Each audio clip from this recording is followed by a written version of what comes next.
और इस बीच एक और बड़ी खबर से आपको रूबरू करा दें। संविधान को लेकर सुप्रीम कोर्ट में सुनवाई है आज, और संविधान को लेकर सुप्रीम कोर्ट में बड़ी सुनवाई। धर्मनिरपेक्ष और समाजवादी शब्द हटाने की मांग पर आज सुप्रीम कोर्ट में सुनवाई होगी। सुप्रीम कोर्ट आज इस याचिका पर सुनवाई करेगा। तो संविधान को लेकर आज बड़ी सुनवाई सुप्रीम कोर्ट में। धर्मनिरपेक्ष और समाजवादी शब्द हटाने की मांग पर आज सुनवाई है सुप्रीम कोर्ट में।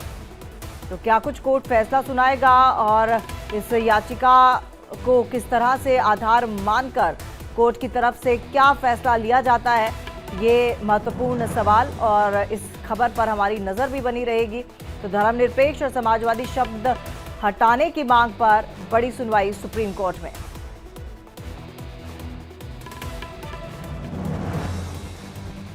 तो आज सुप्रीम कोर्ट याचिका पर सुनवाई करेगा जिसमें धर्मनिरपेक्ष और समाजवादी शब्द हटाने की मांग की गई है। और किन आधारों पर आज सुप्रीम कोर्ट फैसला सुनाएगा, क्या ये शब्द होने चाहिए या नहीं होने चाहिए संविधान में, इस मुद्दे पर आज सुप्रीम कोर्ट बड़ा फैसला सुनाएगा। तो संविधान को लेकर आज सुप्रीम कोर्ट में बड़ी सुनवाई।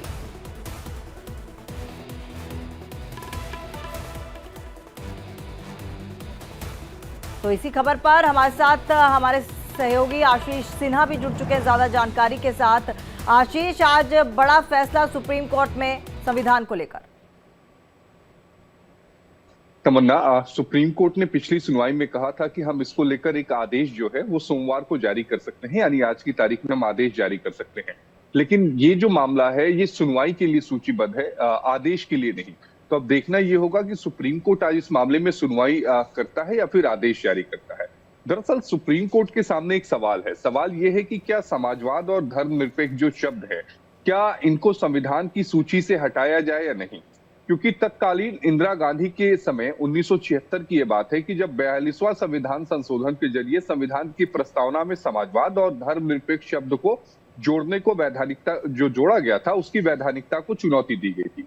जो याचिका बीजेपी के नेता अश्विनी उपाध्याय, बीजेपी के नेता सुब्रमण्यम स्वामी ने दाखिल की है, उन्होंने कहा है कि संविधान की प्रस्तावना में इन शब्दों को जोड़े जाने का संसद में आर्टिकल 368 के तहत मिली संविधान संशोधन की जो शक्ति है वो परे है, 368 के दायरे से ये बाहर है। दरअसल एक सुप्रीम कोर्ट का जजमेंट है, वो ऐतिहासिक फैसला है जिसका रेफरेंस हमेशा दिया जाता है।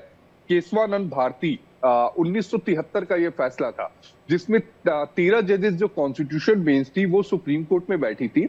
सुप्रीम कोर्ट ने उसमें ये चीज क्लियर की थी कि संसद के पास अधिकार है कि वो चाहे तो संविधान में बदलाव कर सकती है, संशोधन कर सकती है, लेकिन जो संविधान की मूल भावना है उसमें किसी भी तरह का सरकार जो है वो बदलाव नहीं कर सकती, यानी पार्लियामेंट जो है वो बदलाव नहीं कर सकती। यह ऐतिहासिक फैसला था इसलिए क्योंकि 13 जजेस जो बेंच थे वो पहली बार उन्होंने इस मामले को डिसाइड किया था। अब सुप्रीम कोर्ट को यही तय करना है कि क्या ये संविधान की मूल भावना के खिलाफ था या संविधान की मूल भावना के भीतर है, यानी इसमें दखल दिया जा सकता है या नहीं दिया जा सकता।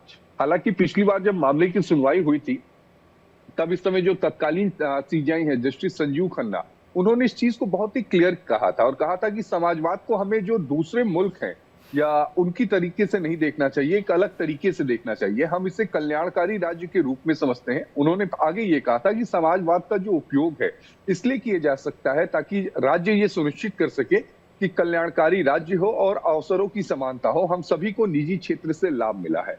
तो अभी तक के जो ऑब्जर्वेशन है वो उस संशोधन में जो बदलाव किए गए थे उसके फेवर में जा रहे हैं। बहरहाल तय सुप्रीम कोर्ट को करना है क्योंकि कई बार ऐसा देखा गया है कि ऑब्जर्वेशन कुछ और होते हैं, फैसला कुछ और होता है। तो अब ये देखना होगा कि आज सुनवाई के दौरान ही सुप्रीम कोर्ट इसमें आदेश जारी कर देता है या फिर सुप्रीम कोर्ट इस मामले में फिर से सुनवाई जो है वो जारी रखता है।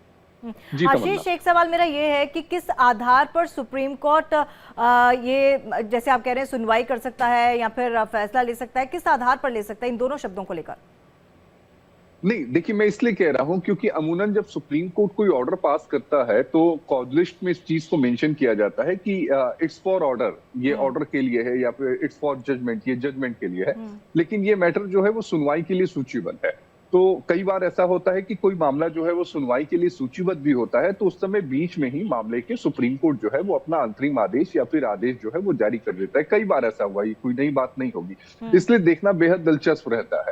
लेकिन सबसे अहम बात यह है कि क्या संसद के पास ये शक्तियां हैं कि 368 में, यानी जो अनुच्छेद 368 में उनको शक्तियां दी गई हैं कि वो संविधान में संशोधन कर सकें। क्या ये जो दो शब्द जोड़े गए, धर्मनिरपेक्ष और समाजवाद, तो क्या ये दो शब्द जो है वो संविधान की मूल भावना के खिलाफ है या जी मूल भावना के भीतर आते हैं? यही तो तय सुप्रीम कोर्ट को करना जी है। जी जी आशीष, आप हमारे साथ बने रहिए।